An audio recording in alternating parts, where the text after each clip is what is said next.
Kinosaki est une petite ville d'environ 4000 habitants située sur la côte est de l'île de Honshu, dans la région du Kansai sur la préfecture du Hyōgo. Elle se situe au nord des villes de Kyoto, Kobe et Osaka. C'est en train, en partant d'Osaka justement, que nous nous y rendons. Le trajet est direct et ne prend que 3 heures. Au départ de Kyoto, le voyage dure une petite demi-heure de moins. Ce qui nous attire à Kinosaki, en premier lieu, c'est onsen. En effet, malgré sa taille modeste, la ville ne compte pas moins de 7 onsen publics et quelques onsen privés. Kinosaki est encore un joyau méconnu. Cependant, elle possède beaucoup d'atouts pour attirer les touristes en quête d'authenticité nippone. Tout est fait pour rendre leur séjour agréable.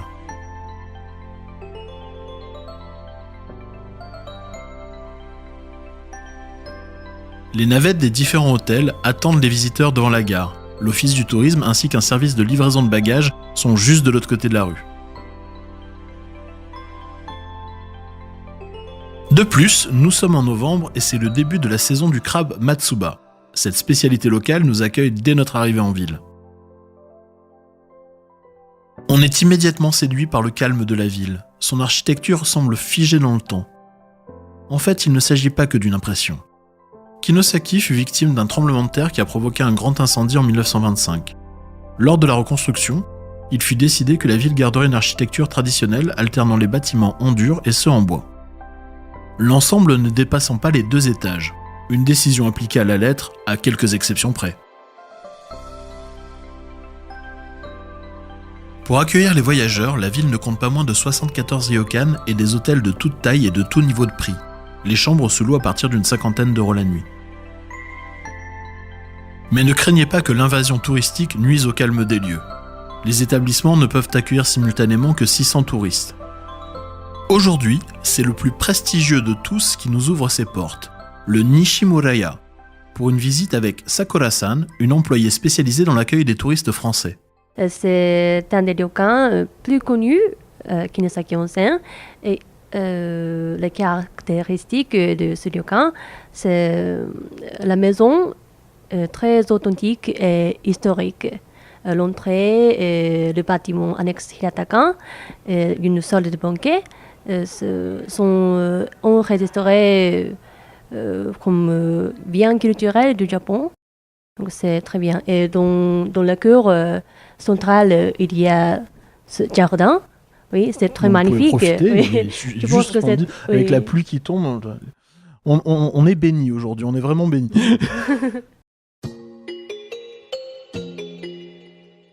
Le Nishimuraya représente l'excellence en termes de ryokan. Il propose de nombreux services et abrite même un musée retraçant l'histoire de la ville. Il expose les trésors laissés par les différents hôtes prestigieux durant ses 90 ans d'existence, tels que des acteurs de théâtre ou des écrivains comme Shiga Naoya. Ces chambres sont aussi vastes qu'onéreuses. Comptez quand même entre 700 et 1000 euros la nuit pour la plus luxueuse selon les périodes. Elles proposent néanmoins un cadre et un calme des plus rares. On les recommandera aux couples en voyage de noces ou à des petites familles en quête de quiétude. Si vous en avez le budget, on vous recommande chaudement la chambre 28, Asuka, qui contient un magnifique Rotenboro privé.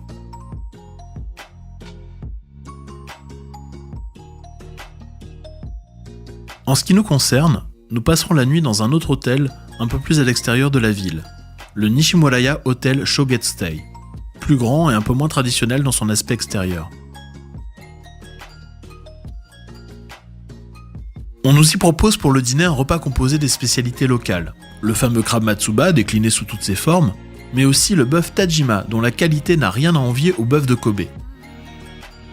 Mais la cerise sur le gâteau, paradoxalement, n'est pas culinaire. Il s'agit de plusieurs onsen privés que l'on peut louer pour environ 200 € les 70 minutes. Celui-ci vous propose, en plus du bain, une sorte de mini sauna, ainsi qu'un bel espace pour se relaxer et se rafraîchir. Vous pouvez constater que l'eau des onsen de Kinosaki est transparente et non pas d'un brun orangé, voire opaque, comme c'est souvent le cas à cause des minéraux contenus dans l'eau. En effet, elle est chargée en sodium, ce qui la rend propre à la consommation. Vous pourrez d'ailleurs y goûter dans une des fontaines du centre-ville.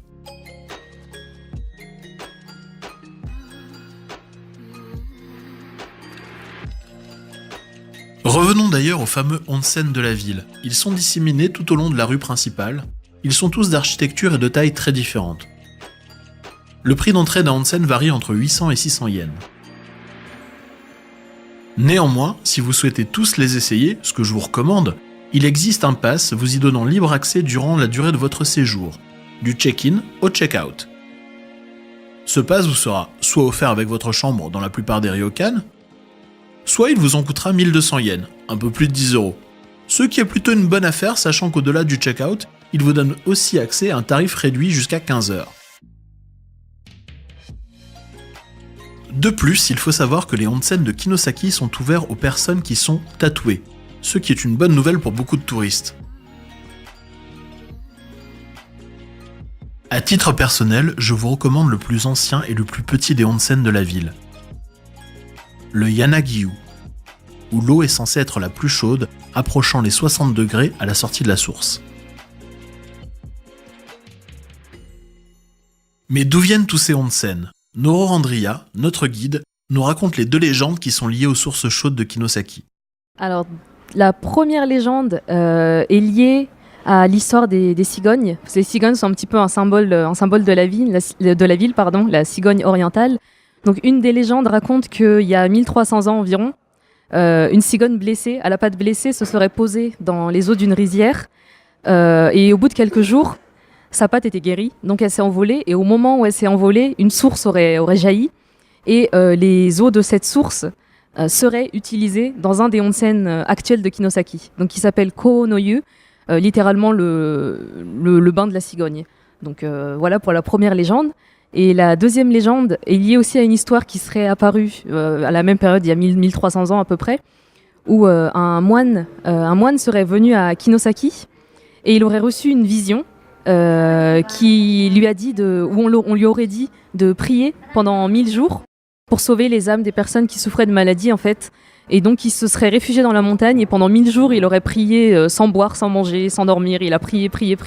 Et au bout du 1000e jour, pareil, une source aurait jailli dans la ville. Et on dit aussi que l'eau de cette source est utilisée dans un des onsen de Kinosaki. Celui-ci s'appelle Mandara-yu. Et donc voilà, et il y a un temple aussi qui est à Kinosaki, le Onsenji, qui est dédié à ce moine.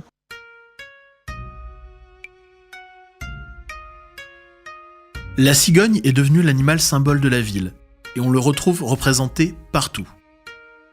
Comme le disait Noro, elle a même un onsen dédié, le Ko-no-yu. L'espèce a néanmoins frôlé l'extinction. Elle ne doit sa survie qu'à un effort collectif des autorités et des agriculteurs. Aujourd'hui, une fragile population d'une 30aine d'individus évolue sous haute surveillance. Si la spiritualité des moines vous intéresse, il vous faudra prendre de la hauteur, soit à pied, soit en téléphérique, pour visiter le temple du Onsenji. Monnayant 300 yens, un moine vous servira de guide pour découvrir la richesse du lieu et la fameuse statue de 2,13 m de haut qui sera exposée à partir du 23 avril 2018 pendant seulement 3 ans, avant de se réfugier pendant 30 ans dans les entrailles du temple.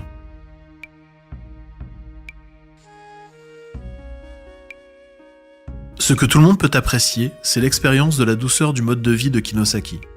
Promenez-vous en tenue traditionnelle, en louant ou en achetant votre yukata et vos accessoires chez Iroha.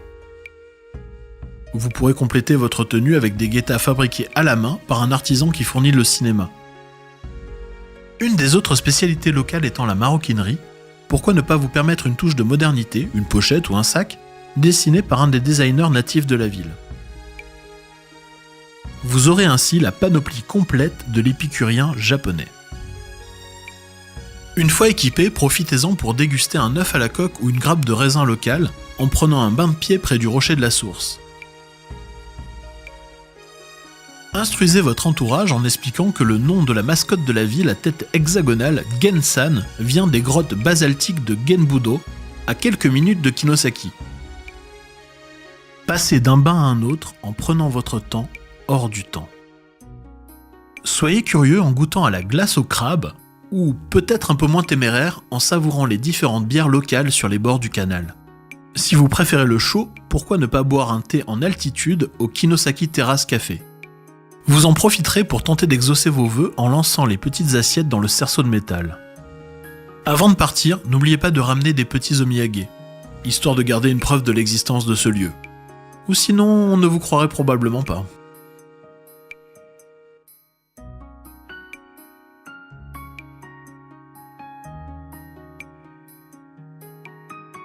Kinosaki est un havre de paix dissimulé dans ce Japon encore trop méconnu. Un lieu à la fois très confidentiel, mais très riche, où un week-end suffit à vous faire oublier tous vos soucis.